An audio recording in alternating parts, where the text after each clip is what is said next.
cross in there.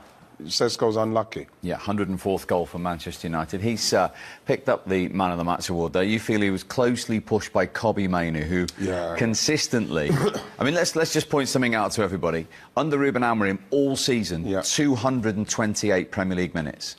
And he's come in now and played not only every minute, but how difficult is that when you've hardly played to hit the ground running? Again, this is the quality of Kobbie Mainoo. And we saw that when he got into the team, the England team, and played in the Euros at 18.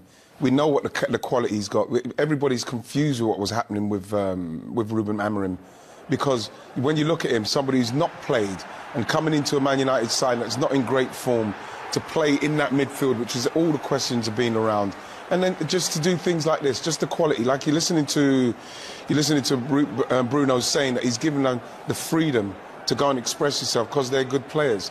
And that's Kobbie's a very, very good player. And I'm just pleased that it's turned out that, you know, we're seeing that now. I think it's very embarrassing for Ruben Amorim, if we're going to be totally honest, because what we're seeing now is a Man United product, youth product, not given the opportunity to play, and very, very close to leaving the club. And then this is quality. Obviously, they've worked on this, but his touch here is perfect. Like you were saying, Berber, you want the right players in the situation to play the ball, and he was brilliant today, magnificent today. So you like the fact his first thought is forwards, don't you? Always, yeah, always. And when I'm watching him today, not only today, but the games he's playing, he's constantly scanning the pitch, constantly scanning where he is, where his teammates are, making that picture in his head where everybody on the pitch is. So he knows exactly when the ball comes, how to play, one touch or two touch.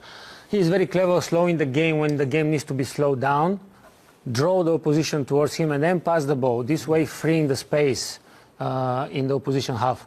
So again, very happy that he stayed, if I can say that, in United, and we are not forced to watch him play for another team, because now we can see how good he really is, and I think he can become even better, of course. Absolutely. And in terms of these relationships, obviously they have 3 weeks, so that there's time to work and recover. But Michael Carrick, since that first team selection, has made just one change, and that was enforced because of Dorgu's injury. I mean, how important is that in terms of the message the coaching staff are trying to get across to them there? It's vitally important in respect to the message.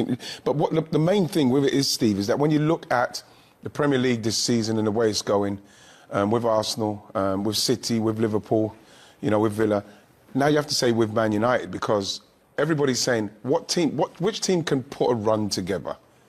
Which team can put a run together now till the end of the season who's under no pressure? Like you mentioned there, they've got Tottenham, there's no European football they have to worry about. They can just play, train, get ready for the next game with the momentum, Steve. You know, you look at it and you think to yourself, well, it's going to be interesting to see how this finishes up for United. Yeah. OK, another good day for United and Michael Carrick, not so for Tottenham. Game change with that red card for the captain, Christian Romero. Here's his goalkeeper, Guillermo Vicario. It's not been a good week for your captain, Romero. How's he feeling in the dressing room? Have you seen him, spoken to him? Yeah, of course he's disappointed because he knows that this red card could have been avoidable, and so he apologized. He's our captain today. He made his mistake, but we know the player he is. He's gonna come back for sure stronger, and he's gonna help us massively going throughout the season. Yeah, you can hear the disappointment. Exactly. I mean, his own goalkeeper says it's avoidable, and he's made a mistake. It was avoidable, of course, and I think he was probably their best player today, right? Saving the shots from United. Of course, everybody with Spurs connection will be disappointed today, because, as I said before, the moment they received the red card, the moment where they lost the game, in my opinion, because it was very difficult for them to, you know, in the shape of form United are, to defend, to not concede goals. And now they need to start again and again, like all the time it is, they lack that consistency. In the moments where they need to have it, to stay concentrated in the head. But as I said before, for what we already saw say about Romero, something like this was coming. Yeah. Something like this was coming probably, and it's about the position probably of the staff around the manager to know that, look, he hasn't had the best week, maybe you should put him to rest a little bit, not play. But at the same time, though, he's the captain, he's the leader. The team starts with him, right? And he knows it. And that's why sometimes he affords to be more vocal. And he's had 9 career red cards for club and country. He's had 2 in the Premier League this season. But according to the key match incident panel, who obviously review these, they say the referee have got 2 wrong. Wow. And should have had 4. And we're going to show them both now. Here's the first one. At home to Brentford. He only got a yellow for this, and this should have been serious foul play. When you look at this, watch his legs on this. He's off the ground. He's coming in. That's how the referee can look at that and not see red. That's totally on the referee. It's such a bad decision. Terrible decision there. He did get 2 yellows against Liverpool. First for dissent. Yeah, but then look at that. Look what he does to him there. He kicks him in the chest. Look. I know he's making a big deal of it there, Konate. Look. But he's kicked him in the chest. And this is what VAR's there to see, these things. Look, he's got to get sent off for it. This is the captain of Tottenham. This is the person that they're relying on. And this is Brentford away, where he got a yellow, and they're saying that's denying a clear goal-scoring opportunity. That should have been red as well. Well, I don't know what Dimmy thinks of this one, but he's had this wild slash. And the thing is that he's stopped him from being able to get through onto that ball. So again, you could have easily given him a red, and this one here is just reckless. A bad challenge. I still think that these actions, especially for him, are coming from that belief that he is so good that he can get away with something or tackles or whatever. And that false belief sometimes that you're good on the ball, that you're the leader, that you're the captain, can give you that arrogance to do what you want on the pitch. This is how I see it from time to time. It maybe sounds strange, but this is how football players sometimes think. The team starts with me, I'm the captain, I'm the leader, I can afford to do what I want to do on the pitch. But that bad judgment sometimes can lead to tackles like this, which leads obviously to red cards. Absolutely. Or sometimes it is a red card, but the referee doesn't see it, or bad judgment, and then you're lucky. He's a liability. And the fact is, like Dimi, you said there, he says whatever he wants off the pitch, and he does whatever he wants on the pitch. He looks like someone to me he's out of control with that team. A team that needs their captain to be leading by example. He's not a good example at the moment. OK, another difficult day for Tottenham and their manager. Here he is, Thomas Frank. Thomas, how do you sum up what must be just an incredibly frustrating day for you? I think the first 30 minutes were a good away performance at a difficult place against a team with confidence in flow. Then after the red card, I'm very proud of the players. The resilience, staying in the game mentality, still be a threat at times to try to create something. Very proud of them. And then, of course, we just made the 3 offensive subs just to try to really push a little bit more. We just conceded the second. But I think the last 70 minutes playing with, no, not 70, whatever, 60, whatever how much it was, playing with 10 men, I think they put everything into it. I'm very proud of them. Very proud of our fans that travel in numbers, and you could hear them loud throughout the game. Does their opening goal happen if you've got 11 men on the pitch? No, because that was the area they could explore. No, it can always happen. Of course, you can play 10 against 11, but of course that was the area that then got a little bit more exposed. Romero's obviously been in the headlines this week. You said that the social media matter was dealt with internally, but a red card now today. Do you feel like you've got a player in that dressing room that feels he's let his teammates down? Yeah, Christian, I think first and foremost, I think there's no intention to do the follow through and make a red. So I think it clearly goes for the ball. Unfortunately, the way the rules is, it's then a red. Christian said, apologise to his teammates in the dressing room. Of course, you're going to lose your captain now for 4 games because it's the second red card of the season, and you can't help the injuries you've already got. But your squad really is down to the bare bones now. Yeah, it is, but it is what it is. We need to deal with it. How do you move forward from this game then? Yeah, I think a big area we've been working very hard on is the resilience. So we didn't get a result out of it today, but what they showed out there on the pitch, the players, I think was incredible, and that's what we need to build on going forward on Tuesday night. I'm not sure how closely you look or pay attention to the Premier League table right now, but it's 9 points off the relegation zone. Is a relegation fight something you're even speaking to your players about? Just focus on the next game. That's again Newcastle on Tuesday night. Thank you, Thomas. You're welcome. Thank you. Yeah, that comes next. He's revealed that Christian Romero has apologised to his teammates in the dressing room then. Of course you're going to apologize. That's why I said he knows that he made a mistake. But what do you get when you do the mistake? Of course, then you realize it. You need to acknowledge the situation, the difficult situation on the pitch, and try not to make that mistake, especially when you're the leader and the captain, and you're the person that probably the team starts with you. And of course, Thomas Frank is going to try to defend him a little bit because he's the coach. I hope that internally, after the game, tomorrow, training session, during the week, they're going to find a solution. They sit and speak and talk, because you're losing your captain for a long time now when you need it. And if they're not careful, they're close to relegation battle.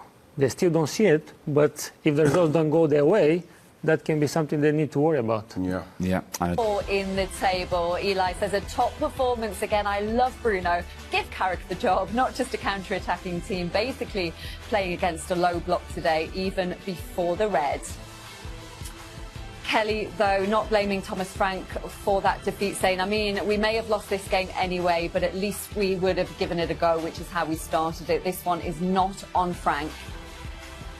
And this one, United Ascent saying, I truly can't praise Carrick enough. He really hasn't put a step wrong so far. Utter dominance today, consistently creating chances, leading to goals. 4 wins in a row. What more can you ask for? Well, let's hear from the man himself, because Michael Carrick, who maintains that perfect winning start here in charge of Manchester United, is talking to Jules Breach. Michael, another win, 4 in a row now. Just how well did your players manage this game today? Yeah, I thought it was, when it goes to 10 minutes, always a tricky kind of situation, really. And I thought it was quite an open game first half at times. I thought we looked dangerous right from the start of the game, which was really pleasing again. Had a few kind of issues that where I thought Tottenham played some really good football first half, so we had to solve a few things. But going a goal up and with 10 men, I thought the second half we managed it really well and largely in control, always wanting the second goal to come along. And when it did, then that you know, put us in a really good position. So it was nice, and it was nice to get the players on the pitch. And it was young Tyler coming on for his first game. You know, it's all in all, it was a really positive day. You told us at half-time that Johnny Evans was your new set-piece coach here. How did that all come about? I wouldn't say set-piece coach. I think it's just Johnny's got an eye on it, and as we all have. But Johnny's been doing a lot of work with the players, so that's the rewards for that. So delighted, you know. Listen, we go into every game with some ideas. Every team does, but when you see it come off as good as that, and as important as that first goal was massive, it just shows you how important they can be. Bruno, another goal for him today for Manchester United. I think everyone's running out of superlatives of how important he is to the club, but just sum up his contribution that you've seen of him over the years here. Yeah, listen, it would take a long time to sum it up. I think he's offered the club so much for the time he's been here since he walked through the door, you know, and he played different roles for us today. He ended up on the left and scored his goal off the left, and when we changed things around a little bit, and he's a team player, you know, he gives so much to the group. He's got big moments in him. We know that the quality he has, and he cares a lot about the football club and the team, and I think that's clear to see. Another 3 points towards your goal of achieving Champions League football next season. Just as a group, how much of an advantage do you feel it is that you haven't got the other competitions as a distraction in Europe, for example? Yeah, it kind of works both ways sometimes. You know, we obviously play Tuesday, and then we've got a bit of a gap going to Everton, so we got to manage the rhythm of the games as much as anything. Sometimes the rhythm of games can help. Sometimes when it gets a bit heavy, it can hinder you. So I think we just got to take it what's in front of us. You know, we got another big game Tuesday night, West Ham, and then kind of regroup and rest and recover and sharpen up, ready for the one after that. And I know you keep saying not to get too carried away, but you can hear it in Old Trafford today. You can hear that the fans understandably are getting very excited with the work you're doing here. I think, you know, to get excited and carried away as a supporter, that's exactly where you should be, you know. It's why they come to support us, to dream and to get carried away. So, and they should be hopefully leaving the stadium in really good spirits, you know, and looking forward to coming back. That's our job, to provide that. So to be in a position to be able to do that today and in the last few weeks has been great, and we got to keep building on that. Well done today. Thank you. Cheers. Thanks a lot. Yeah, 9 points above West Ham. Are they getting drawn into this fight, Joel? Oh God, it's a tough one. It's a tough one to talk about. But I suppose this is not new. This happened last season as well. But I feel like they'll undoubtedly have enough quality not to get dragged into it. But it's about keeping 11 men on the pitch and being in the games and putting more points on the board, because you don't want those questions being asked. Simple as that. Because there's 2 wins in 16 now in the Premier League. No wins this year. As I say, the squad is good enough, more than good enough, not to be in that position, but they're not doing it on the pitch. Thomas Frank's obviously not getting over what he needs from his team, and they need to start winning. They need to start winning quickly. So how have they fallen so quickly, Owen, into this position where we're now looking at a team who are struggling to get into the top half of the table, when this was a team who regularly were competing for the European places, getting to a Champions League final? I mean, you look at those stats there on the graphic. They're almost. The thing is, they have. I know it doesn't count, but they have the best stadium in the country. They have the best training ground in the country. But it's been like a steady decline since Poch has left. And it feels like they need to start building again. I think they've obviously tried with Mourinho and Conte and try and bring in managers that win. But they're not. I think their wage bill compared to the top 4 teams is completely different, so they're way behind. So they're investing in the facilities. But the revenue's high. Exactly, but they don't have any world-class players anymore. Their 2 best players, the best player is Van de Ven. And you think about how great Tottenham, they've had some brilliant players over the years, but the centre-backs have rarely ever been their best players. You've got Bales and Modric and Harry Kane and Son. And they've got a lot of good players, talented young players, which are developing for the future. You know, you think about Tell and Simons and Bergvall, there's loads of them. But actually, they need somebody ready. You look at Cunha and Mbeumo, what the job they've done for Man United. I think Tottenham need to invest in somebody that's going to take them from being a good team to become one of the top teams, like Chelsea do, like Arsenal do, like City do, like Liverpool do. And I think that's probably why the fans are frustrated, because they've spent quite a lot of money, but they're not investing on players. They're investing on young players, which is fine, but they don't help you in the short term. Does that make sense? And I do think they need to look at this summer. Recruitment is huge for them. They need, obviously, Kulusevski and Maddison will help when they come back, but they need, at the top of the pitch, I think they need difference makers like they've had in the past with Bale, Kane and Son. And right now I think they're good players, but I don't think they're enough to compete for the European places. And the run that they've got coming up, it is tough as well. They've got Newcastle and Arsenal in the next 2, Joe. They're going to be missing Christian Romero for those games, as well as Fulham and Palace as well, because he's going to be out for 4 games now. That is a tough run coming up as Thomas Frank tries to turn this around. Yeah, it's not easy reading. It's definitely not. But the ironic thing is they've been, well, not comfortable, but they've done so well in the Champions League, you know, qualified in the top 8, one of the top 8 teams in the whole of Europe. But when it comes to this Premier League, they just can't seem to put a run of fixtures together. And none of those sides will be fearing playing Tottenham this year. Not one of them. And that's a real problem. Even at home as well, because it's just 4 of 26 in the Premier League at home that they've won. That just doesn't help with the whole feeling, you know, around that Tottenham Hotspur Stadium, around as a football team. You should go home, and Man United have experienced prior to today. Look, everyone's enjoying today, aren't they? Because it's a good performance of Michael Carrick's home, but Old Trafford could be very similar, and Tottenham are in that at the moment. If you're not playing well, if you're not having that belief, when you're there and you're masses, you know, you're with this 60,000, 55, 58 of them are Tottenham fans. And when it doesn't go well, the grumble just gets even louder and louder. You have to create that atmosphere at home. And, you know, after the City game, Christian Romero put out on social media a tweet saying how, you know, the board are effectively letting down the team. There was only 11 available players, which he said was disgraceful. But today, has he let his teammates down, Owen, do you think? I think when he looks at it back, you think, why did I do that? You know, there was no need. Obviously, he tries to dribble and create something. Once he loses, just leave it. Also, obviously, Casemiro gets in there. But this is how he plays. You know, he's all action. He wears his heart on his sleeve. But there's no need for him to tackle like that, Lynn. You know, he's club captain. I mean, you've got to lead by example. That's not the example he needs to be set. And he's just late and he's high. And it's a guarantee it's a red. And up to that point, Linz, they were level, Joe, weren't they? It was such a good game, and it was such a tenacious game. We were watching it, and you felt like there was going to be a scrappy moment here and there. But everyone was playing by the rules, if you like. You know, everyone was accepting what was going on. And the moment he did it, both of us just went, what have you done there? And it's just, you can't afford to have those moments. There's so many of those moments in the Tottenham season that always seem to happen. And it just puts them on the back foot. And like we say, for the first half an hour, it was a really good game. And then from that moment, it was done. And then it's, you know, damage limitation. And it's not the first time. He's the first player in the Premier League to be sent off twice this season. Do you think he's a good leader? Good leader? I don't know. He must be, from what we don't see, because Thomas Frank seems to stand by him no matter what, even when he was interviewed before the game, having put that statement out.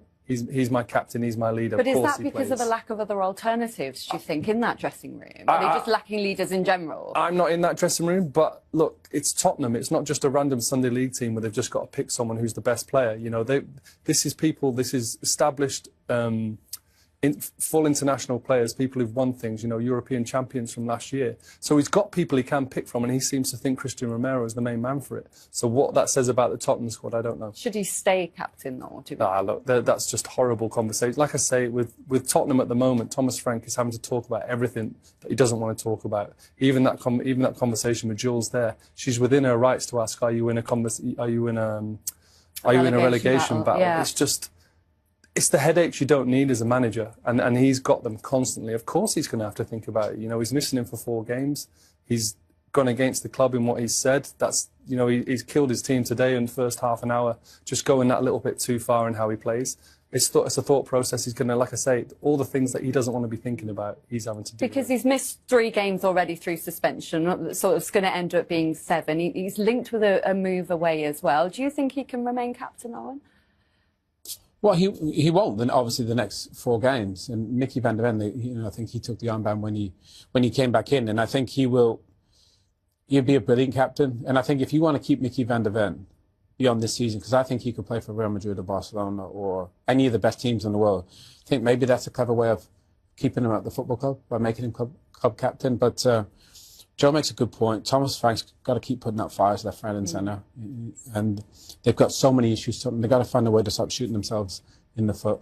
It's a headache he does not need right now as well. Also losing Destiny Udogie to injury today to add to that growth.